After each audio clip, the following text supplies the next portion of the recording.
afternoon, grubbers. I hope this day finds you well. It's a bagel. It's an onion bagel.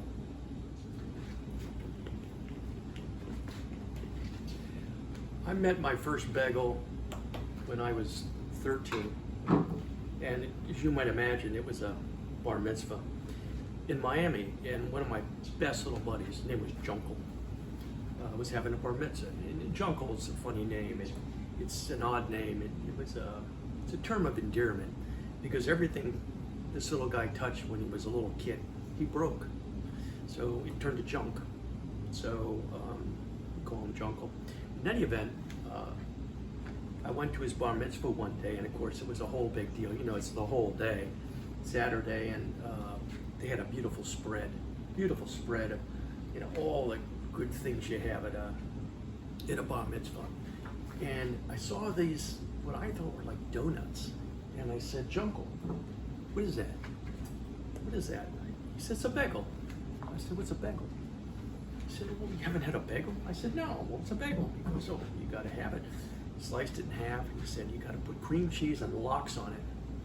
I said, well, what are lox? He goes, they're fish. I go, no, that's disgusting. I said, just give me the cream cheese.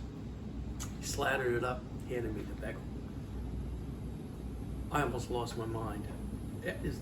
That was, at 13 in my life, the finest, perhaps the finest thing I'd ever eaten. So I just ran home to my mother and I said, Mom, you know, you gotta get bagels. You gotta get bagels. She goes, what do you mean I gotta get bagels? There are no bagels here. We're living in South Miami. Yeah, she said they're at Miami Beach. I said, well, go to Miami Beach and get bagels. You gotta get bagels. These are unbelievable. I've never had anything like this. Anyway, I don't think she went. Didn't happen. Oh, it's beautiful. So today we're going to take this simple bagel and we're going to turn it into one of the great delicacies. It's probably, you know, on par with probably with air fryer chicken thighs. One of my all-time favorite foods. I mean, well, I have many, but the bagel is just, it's crazy good. The lore regarding the bagel is very, very murky, and it's probably because it goes back to like 1300, and you know, a long time ago. Is that 900 years? I don't know, a long time ago. So the lore is, you know, it's morphed into this and that, and so you're not really sure of the origin. So we're not going to even go there. Who cares? Important distinction I want to make. It's very important. It's critical. A bagel can only be a bagel if it's made one way. Okay? I'm sorry, lenders. You had it going 40 years ago, you screwed it up. Here's the deal. A bagel is a two-step process. You've got your dough, tighten a knot by hand or with a machine, that's fine. And you got to boil it. You got to boil it for 30 seconds to a minute, okay? It's critical. And then you bake it very high temperature for 8 to 10 minutes, like 500 degrees in an oven. You can't skip phase one. You cannot skip the boiling. Because if you skip the boiling, you lose the entire texture of a bagel. And a bagel is about texture. Listen to this. Hear that? If you go down to the supermarket, into the bread aisle, you know, the packaged bread aisle, and you buy a bag of Thomas's bagels, and you take them home, and you do this, it won't sound like that. You know why? Because they don't boil them. So there's a whole product category in America of bagels that are not bagels. They're bagel-style rolls with a hole. And you know, we used to have this government agency called the Federal Trade Commission, the FTC, and if there was false advertising, they would really go after the people. They would fine them, they would, you know, cancel the product, have recalls. It was a big deal. Big deal. Ask Campbell Soup. Where did they go? So we're selling bagels in this country. They're not bagels. But obviously, maybe you like them. I mean, actually good rolls. I mean, you take a Thomas bagel and you bring it home and cut it in half and toast and put butter on it. It's very, very good.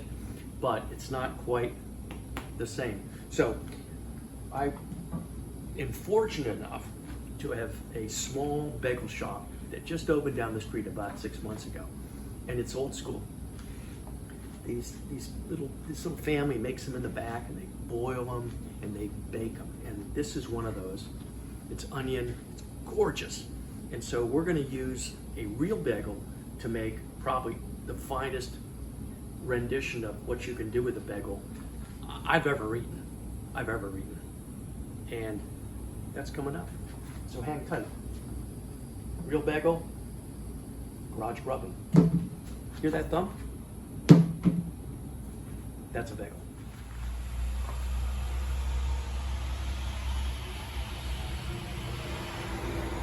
Okay, brothers, it's time to get down to business and cook.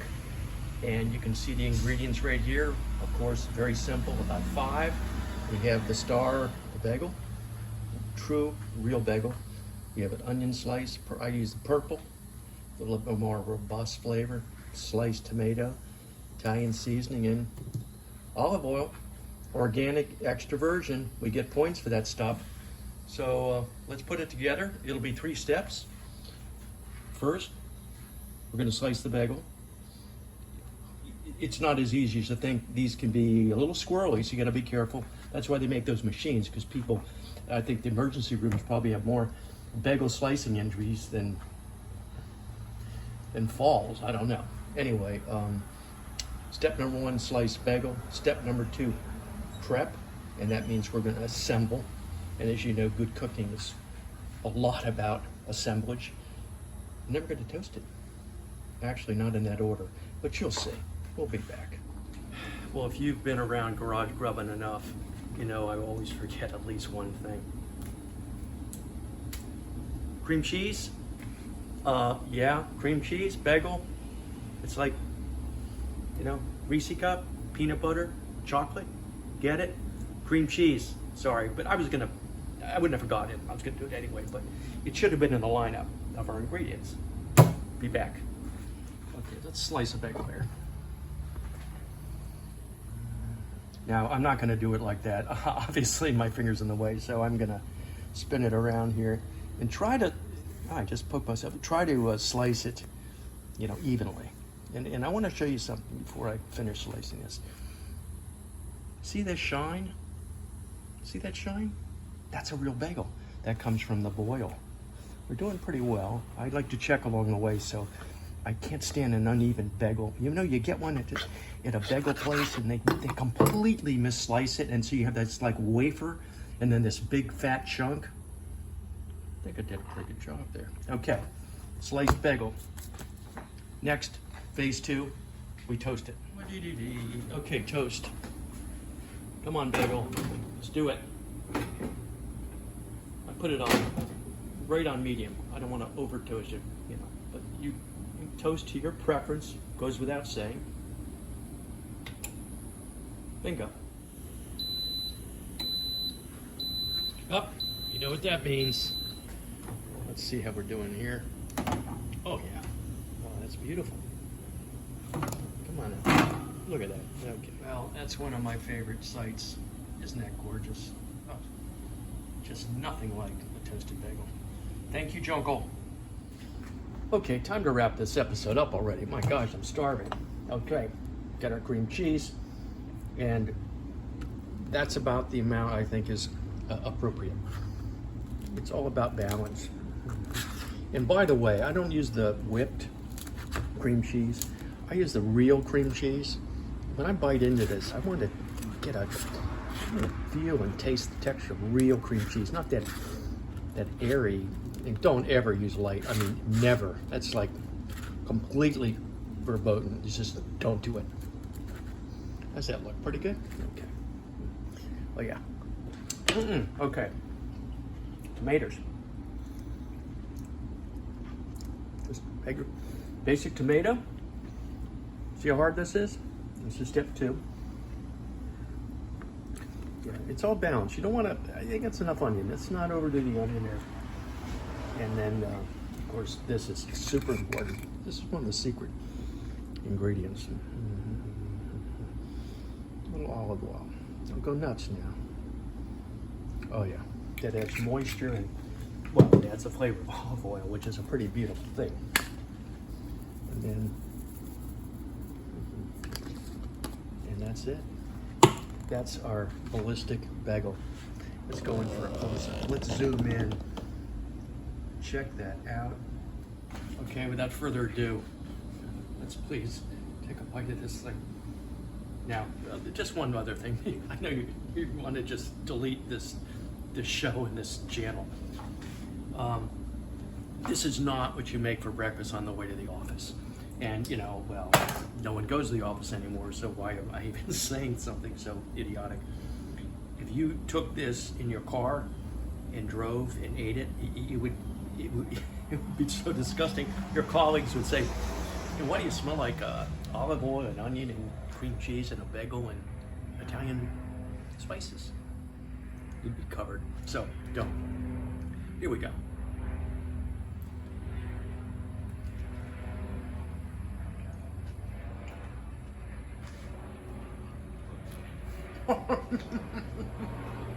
You must be kidding. I mean, I'm just slathered. This is just gotta chew it before you swallow.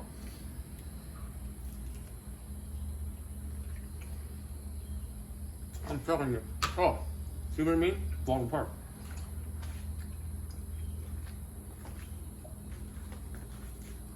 There are no words, so I'm not gonna say anymore.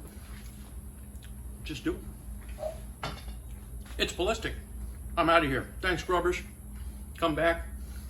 Who knows what we're gonna come up with next, but I got several ideas, and they're all gonna be fun in the garage using our lineup of co-stars for machines.